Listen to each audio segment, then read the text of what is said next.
all those people who have read books have become academicians. But those who have not read any of the books, they have got enlightenment. The awareness has happened because their connectivity to the self.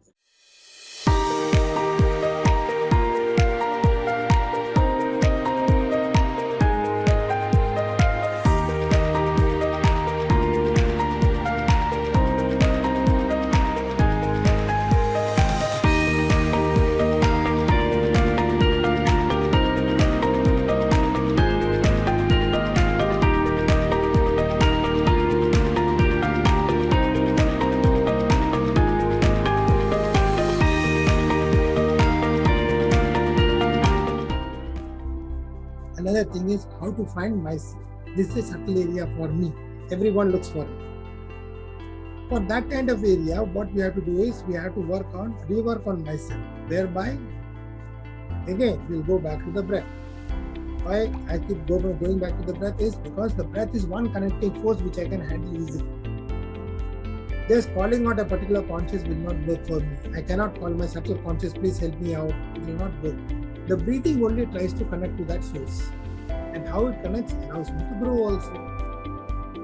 And when I want to connect to myself, let's say I'm doing some small puja or doing a ritual, or I want to meditate, I want to do something.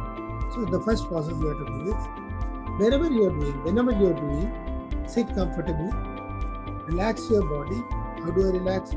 First thing, the basic thing is slightly part your lips.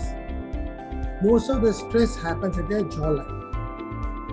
The moment we are tensed up, we are getting angry, you find the jawline becomes very hard and we are not very sure why. But the moment you relax this, the mind also relaxes. So part your lips, sit comfortably, tilt your head backwards and forward. Do it 5-6 times, front and back. Now once you do it from front and back, you will find that the body slowly relaxes. And do it for 5 to 10 times before you find that the breathing has deepened. Once it deepens up, you definitely can come out and do the process. So you will find that the focus is becoming better. The reason for any meditative process is to defocus and to bring the concept very clear to your heart. So the concentration will not help you, but a defocused mind, but a very aware mind will allow you to connect to your heart and the consciousness. And this is where the things will work for you. And that is how things will matter. I'm just taking small methods which everyone can use in their daily life in the easiest manner. Now, the isness part, that means the meaning of life and everything. Now, how do I do that? Again, whenever you are lying down, make sure that before you go to sleep, come to the edge of the bed. Allow the head to get tilted and it goes back. That means it's lying downwards. Put both the hands on your navel. Close your eyes and keep on inhaling and exhaling. For a lot of people who have got spondylitis or maybe high BP or any heart problem, they can put a cushion below the neck and then tilt the head like this, and then coming to the edge of the bed. So that will also allow the body not to be under stress. So once that is done, you keep on inhaling and exhaling for a few times, and then close your eyes, bring one thought of your mind or your heart. Maybe you want to find the purpose of your life. Bring the thought in, allow the thought to connect to the breath. Keep on breathing, and once you feel that the drowsiness is happening, just slide back to the bed, go to sleep. Do it for a week or 10 days. This is one of the easiest way to understand Atma Bodhana or understanding of the self.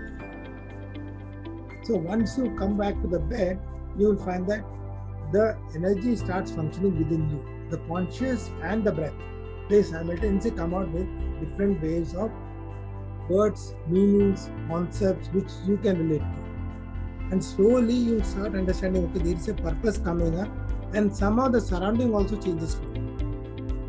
Though this looks a very simple method, it has worked for so many other people, definitely it can also work for you.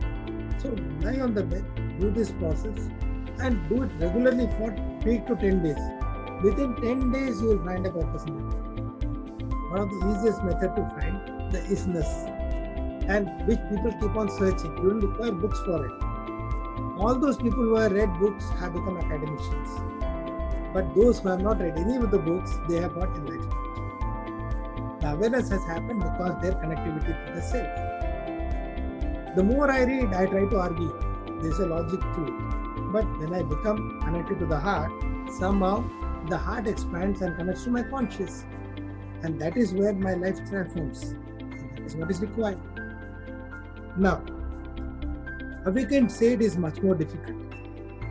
That's the most common thing which everyone feels, okay, I've read somewhere that, okay, somebody felt an experience like that.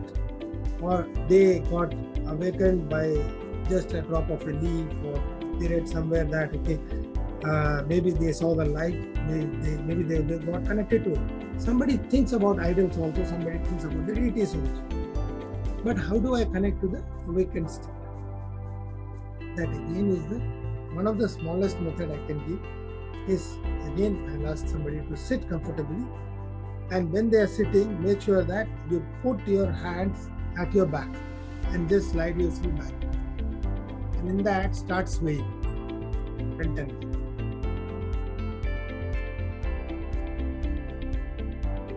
And in that swaying, what you do is part your lips, keep on inhaling from the nose, exhaling from the mouth.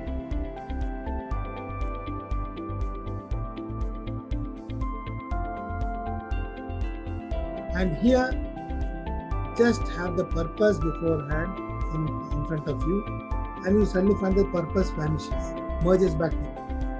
And then what comes up is your awakened state. Once you come out, you will still want to be there only. The hands will move out, everything will move out. It's one of the easiest methods, but definitely it works. Make sure you are sitting in a comfortable position. Don't find a particular asana to sit which you are not comfortable in. Because you want to be there in a peaceful state, not to struggle with your asanas. Once you understand the awakened state, then being alive comes. Without understanding of the being awakened state, one cannot connect to the state of being alive. So definitely there is no method to being alive. Alive being is meaning is that you are at that particular moment of time and space, and you are not disconnecting from there. And my path, whichever I have learned, is we talk about a process called Raya.